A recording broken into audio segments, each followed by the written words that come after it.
निस्तारित नहीं होता है, ये पोर्टल बेकार है, तो जन सुनवाई पोर्टल नहीं, ये जन दुखदाई पोर्टल है। उत्तर प्रदेश में एक ऐसी स्कीम शुरू की गई जिसके थ्रू लोग डायरेक्टली मुख्यमंत्री कार्यालय तक जुड़ के अपनी शिकायतों को दर्ज करा सके और उसी शिकायतों का निस्तारण हो सके, जो कि पूरी तरीके से मुख्यमंत्री कार्यालय के देख रेख में की जाती है। सीएम पोर्टल यानी कि IGRS या जन सुनवाई, इस पोर्टल को कहते हैं।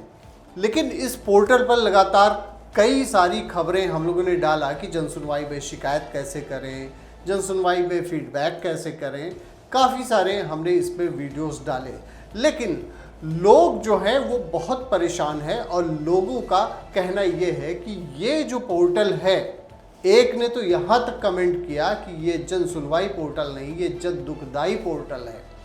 सोचिए कितनी आशाओं के साथ में लोग शिकायतें अपनी दर्ज कराते हैं कि ये मुख्यमंत्री कार्यालय तक जाएगी और वहाँ से उनकी समस्याओं का निराकरण होगा। लेकिन ऐसा बिल्कुल भी नहीं हो रहा है। देखिए, आपकी खबर में आपको जो भी वीडियोस बताए हैं वो एक प्रोसेस बताया है, लेकिन लोग परेशान हैं, उनकी शिकायतों का निस्तारण तो हो नहीं रहा है।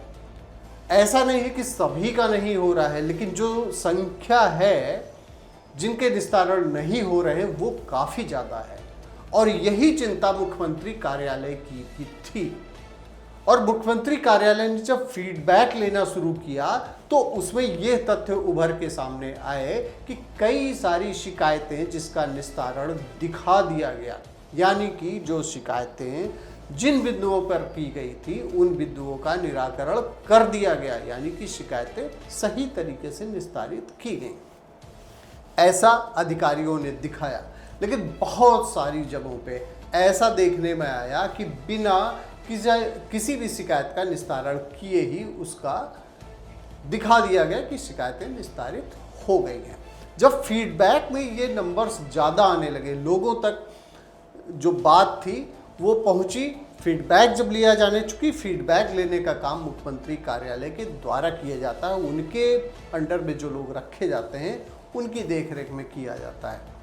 फीडबैक में बहुत सारे तथ्य सामने निकल के आए कि निस्तारण हुआ ही नहीं है। अब ऐसे में सरकार को समझ में आया कि जो लोगों की सहायता के लिए जन सुनवाई यानी कि IGRS या CM कंप्लेंट पोर्टल बनाया गया, वो तो सही मायने में काम ही नहीं कर पा रहा है और उसमें सबसे बड़ा नुकसान कर रहे हैं निस्तारित करने वाले अधिकारी। अब सवाल यही उठा कि सरकार को भी ये लगा कि अगर इसी तरीके से निस्तारित होने लगे तो सरकार की छवि खराब होगी, क्योंकि ऐसे मामले निस्तारित हुए ही नहीं, उसको दिखा दिया गया तो छवि तो खरा, जो इमेज है, जो इमेज बिल्डिंग का सरकार कर रही है काम, जो दावा करती है कि बिल्कुल सही तरीके से सब कुछ काम हो रहा है, लोगों की समस्याएं सुनी जा रही हैं, ऐसा बिल्कुल भी नहीं हो रहा है। तब फिर से मुख्य सचिव जो chief secretary of UP, government of UP, उनके नेतृत्व में ये सारा काम हुआ और पोर्टल में ही जिस भी अधिकारी ने शिकायतों का गलत निस्तारण किया है उनकी जिम्मेदारी यानी कि जवाबदेही तय करने का काम किया जा रहा है। और बहुत जल्दी आप देखेंगे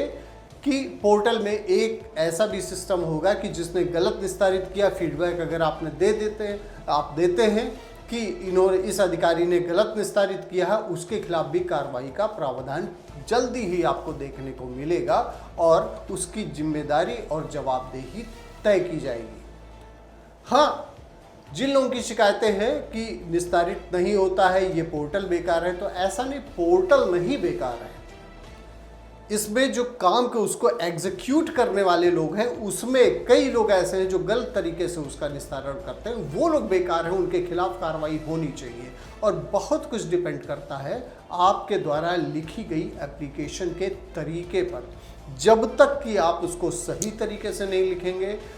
उसमें पूरे कंटेंट नहीं देंगे, आपकी शिकायतें क्या है, उसमें बिंदु क्या है, जब तक आप ये नहीं देंगे तो अधिकारी और निस्तारित करने वाले तो बैठे ही हैं कि बस उनके पास में, चूंकि ये डेटा सीएम ऑफिस के पास में रहता है, उस डेटा को नंबर्स वो कम करने के लिए कि ठीक है निस्तारित दिखा देगा, अब उनके पास कुछ नहीं बचा, वो तो बैठे ही हैं। वो चाहे गलत निस्तारित करें, सही निस्तारित करें, बस उनको अपने पास से दिखा देना कि अब उनके पास कोई भी कंप्लेंट पेंडिंग नहीं है। तो बहुत कुछ डिपेंड यह भी करता है कि आप सही तरीके से अपनी शिकायतों को करें और शिकायत करने के बाद में उसको ट्वीट भी करें, मुख्यमंत्री कार्यालय तक भी आप ट्वीट करें। और कई ऐसे कंप्लेंट भी आए हैं, कई सारे ऐसे उसमें कमेंट्स भी आए हैं हम लोगों के कि बिल्कुल कई बार 6 महीने तक शिकायत करने के बावजूद उस पर कार्रवाई नहीं होती। तो इन सारे मामलों को ट्वीट भी आप किया करें। और फिर भी अगर कार्रवाई नहीं होती तो कई सारे वीडियोस आपको बना के दिए गए हैं जिसमें बताया गया है कि आपको आगे क्या करना है। तो इसी तरीके से जानकारी के लिए आप देखते रहें आपकी खबर।